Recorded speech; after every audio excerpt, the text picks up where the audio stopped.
Hey everyone, Turtle Angelo here with one of my favorite teachers and mentors, Vidarbha Prabhu, for another episode of Braving Bhakti. Hi Vidarbha, how are you? It's so good to see you again. Always good to see you. So I've been thinking about busyness lately. I don't know about you, but my life has been super busy lately. I haven't been thinking of busyness. I'm in the middle of busyness right now. You're like, I don't even have time to think about it. I don't have time to think about it. Yeah. Yeah, so I thought we could touch on that today. Let me see if I can articulate what I've been thinking around it. First and foremost, I noticed that when I'm busy, my behavior changes. My ability to communicate changes, and I find that I'm short with my husband, or maybe even sometimes with coworkers and stuff. And I've also noticed that my what I go through my mind on, like, okay, how when you're really busy and maybe you have like this huge task list and you've got your day in and day out stuff, which might be your spiritual practice. It could be also just, I have to brush my teeth and eat and, all those things. And then in addition, there's all the things that you need to get done, right? And I started to notice what gets prioritized when I'm busy. Mm, And I started to think, am I picking the right things to prioritize, when I'm busy? mm. So I just wanted to see what your thoughts were around that kind of stuff. Oh, yeah, for sure. I mean, I think our own teacher, Prabhupada, he wrote an article back in the day, 70s, Modern Man's Problem, No Time, Modern Man's Problem, or something like that. And I think it's even more true now. We seem to be living in such a fast-paced life. And I guess, just to back off, like, I myself am in the middle of that right now. We are moving our house, downsizing, Mhm. so it's just, there's so much going on. And what kept coming back to me as we have been making this transition is this, this very popular Zen saying that if, meditate half an hour every day, and if you're really busy, then meditate for an hour or 2 hours, whatever it is. So I find that, you know, another thing that always stays with me is that if someone stands on the shores of an ocean thinking that when the waves subside, I'm going to take a dip in the water, they can just stay, they can keep standing there, and the waves will never subside. So life has a way, So modern, true. yeah, modern life has a way of just pulling us in. And I was just at Rock Creek Park, and I saw this tiny little leaf fall off from the tree, and it was just swept away.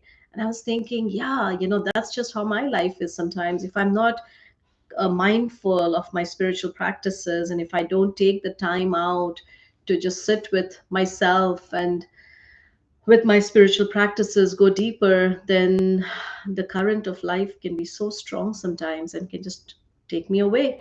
So I have always, somehow this has just been the way my life, I've tried to organize my life, where I, take care of my spiritual practices, and I feel that it helps me go through, such crazy phases of life, and stay somehow sane.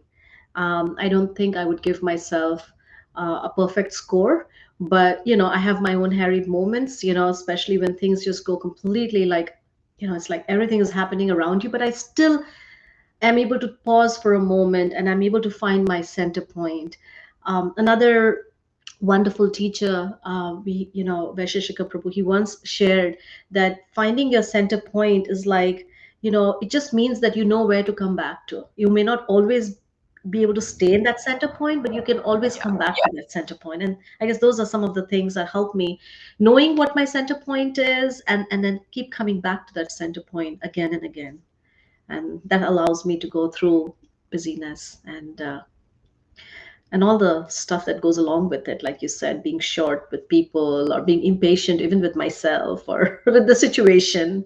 It allows me to just be more in an accepting mindset.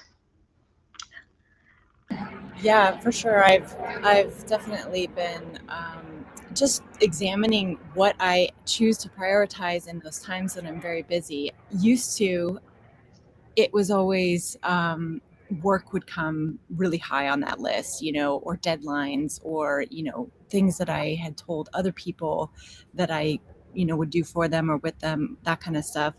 Um, Obligations and commitments that I had made with other people. I often would put myself last, or put my spiritual practice last, or, in some cases, I might skip lunch, things like that. Mhm.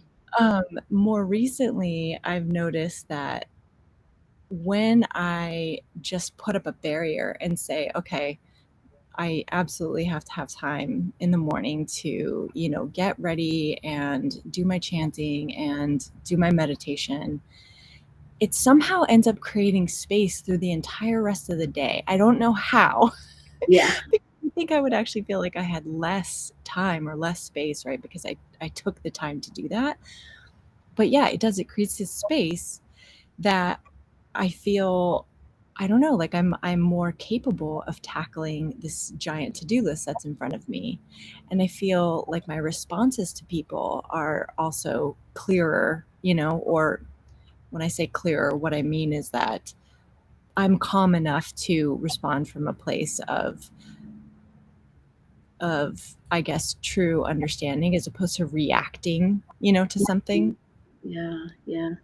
It's so true. I mean, that's so true. Actually, when we just take that little time and pause for a minute, we somehow seem to have more time. I remember when I first started my spiritual practice, my first response to this was, "How am I ever going to get time?" And I found that as I lived my life, keeping my spiritual life as a priority, then somehow, the time happened, and I remember many of my friends telling me that, how do you have so much time? And I always found myself with time, like never short of time.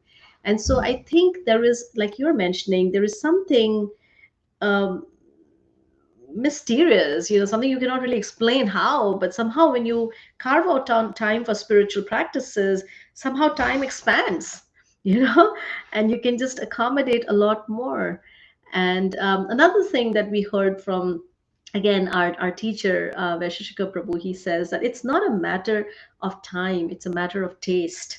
So we always have time for things for which we have taste. And unfortunately now we live in a world of mass distractions. We have so many things that can easily distract us, and we have taste for it, so we always find time for it, right? But we somehow never find time for things that are really nourishing for us, that can actually revitalize us, right, instead of draining us. So that's, I think, another aspect to consider, that we just are not able to give time to things that will actually help us, rejuvenate us. I have noticed that shift happening too, and just recognizing, I suppose, the things that fall away when you start to Yeah, prioritize, when you start to shift what you're deciding to put focus on or what you're deciding to put importance on in your life. There's yeah, just all these things that you realize can fall away, or maybe they fall away naturally. I'm not even sure that I'm aware of, what I'm dropping, so to speak, yeah, in this process. But I mean, same as you, coming into this and deciding to have a daily practice, it started off in, what do they call that, like a lot of starts and stops, right? Like you'd have mornings that were fine and you could get up and maybe chant around or whatever, and then you'd have mornings where for whatever reason maybe you overslept or what have you, you're just like bolting out of bed and getting into your day. And then eventually it worked itself into something that was consistent every single day, and then it was about like creating more space for it in the morning. And I don't know, I just sort of see this domino effect happening. It's not just changing my morning, it's changing my whole day. It's changing, in a way, it's changing my whole life, like sort of reorganizing everything. yeah, yeah, yeah. And it spills into everything we do. It brings us, gives us so much greater ability to be able to give ourselves more completely and be more present through the day. I mean, I see that when I'm able to stay with my my morning routine, uh, and just do that on a daily basis, then it spills over, and I'm just much more present in whatever I do. And also my husband, he always says, when earlier, when he used to drive an hour to get to work, he used to say that just having that morning practice would allow him to just, he said, the day would just kind of go, just flow like butter. It was so smooth and so natural. He didn't have to like fight the day. He would just kind of flow with the day. So I think a lot of us have that experience of the power of a morning routine, a morning spiritual practice, and how that helps us just go through the day in spite of the busyness, which will always be there. Like, I'm thinking, okay, I'm busy right now because I'm moving my house, but whoever I talk to, they're all telling me they're busy because of something else. you know so it's the same thing, and this is the way life goes. It just has a way of keeping us busy. And that's why I also love what Stephen Covey talks about, taking a jar and putting the big pieces first. You've heard that, right? And then the little pieces That's a just good kind of, one. yeah, it always finds its place. And we have always found that if we just make our spiritual life a priority, then the other stuff, they just kind of fall into their natural place. And yeah, and you find yourself feeling happy and peaceful and satisfied, as you have to go through things that are sometimes not so exciting or fun, or even challenging. When you know what the large stones are in your jar and they're precious to you, and you know that you're sort of making room for them intentionally, that's what makes it easier to slog through the holding of all the other little, pebbles in the sand and all that kind of stuff. Absolutely, yes, for sure. And I feel that so many of us, we are so we feel so guilty, taking this time out. But if we see this not just as something we're doing for ourselves, but we're also doing this for our kids and our family, members who have to deal with us, and our work. I mean, we're just much better versions of ourselves, when we take that time out. And so it's also a way of for us to like really engage in self-love, and really take care of ourselves so that we can be of service to others. And I really value this time. It's what recharges me every day. It keeps me going. I couldn't imagine my day without those practices. But as you're rightly pointing out, that there are days when it can be very challenging because there's just so much going on. And I feel that that's when we just have to take a stand and say, yes, things are, but everything else can wait. But let me just, and it requires a little bit of that determination and that little bit of, mindfulness, that yeah, this is important and I'm going to carve out time even though there is no time. And I find that every time we do that, things flow. Yeah, well, to your point, I mean, I don't want to imply that it's just a piece of cake to make room for this or to even grow the desire for it, I, it has been a struggle to find it, but then as you grow it, as you make space for it, there's I don't know, it's like I remember I used to run a lot and I hated running when I first started, but then after a while my body craved it, and I guess that's what's happening. Um, I'm curious, like, how long was it for you before you felt like you were craving it every morning as opposed to working on it? Yeah, well, I don't remember a time. I remember when I first started, 5 minutes felt like forever. I still remember Luca and myself. We went to meet one of his friends, and we were just newly married at the time, and we were so shy that how can we meditate in front of him, and what is he going to say? So we spent the whole day with him, and we went around, and then at the end of the day, when we finally came back into our room, we closed the door, and it was a 5 minute meditation, and I felt like it just went on forever. I still remember that experience. But over a period of time, that 5 minutes, there is a story of this little fish, um, that a king brings, and then the fish keeps expanding, and he, initially the fish says, "Okay, do you have any room for me in your house?" And he says, "Of course I do," and he says, "All right, take me with you." And then he brings this fish home, and then he puts him in a little jar, and then the next morning the fish has grown bigger, and then he puts him in a bigger jar, and then as the story goes on like that. So the point is that, in the same way, we start with this tiny little bit, and if we just bring it home and just do it, it grows on its own, and before you know it, it becomes part of such an integral part of your life. But no, I don't really remember when that happened. I only remember that one incident where it felt like forever. 5 minutes like felt like forever, and but it's such a Yeah. wonderful process. I mean, I think I was probably like that. So I used to teach yoga.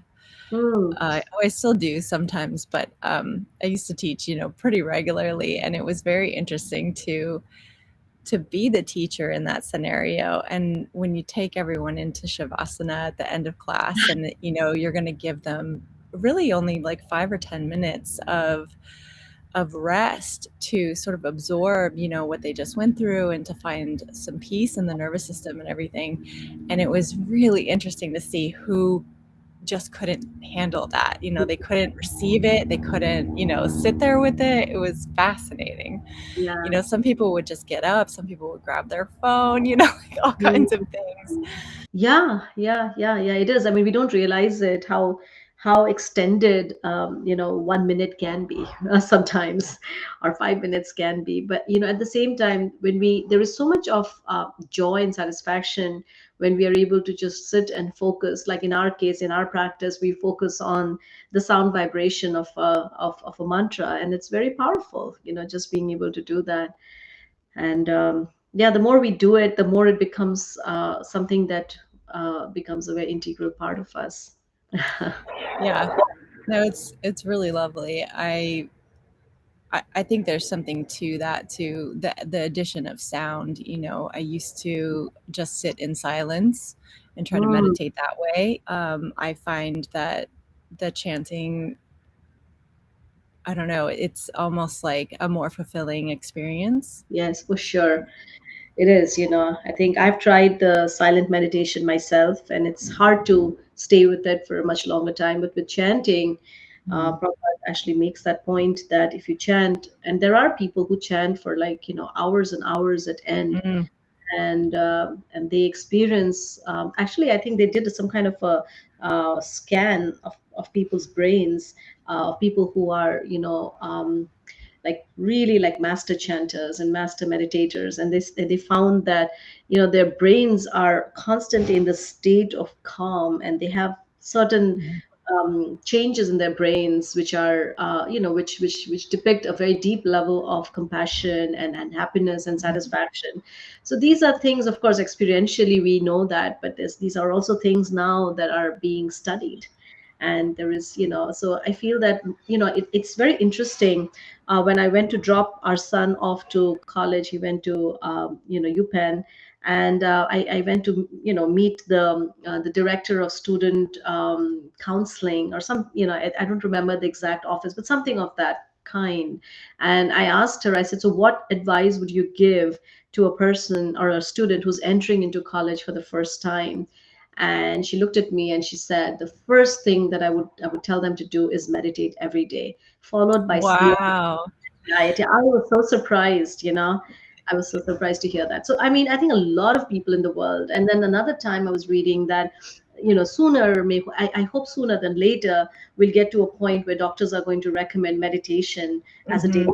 practice, just like we brush our teeth. It just seems Yeah. like such an important practice to have in our daily life, to stay Mhm. afloat, where life seems to be getting more and more stressful at so many different levels. So, I mean, yeah, those of us who have been doing it, we know that how it really immediately just we can take a deep, breath, and we can just let life happen around us and not be thrown around, and find that center of peace and calm, and be able to, and be better equipped to deal with the challenges of life.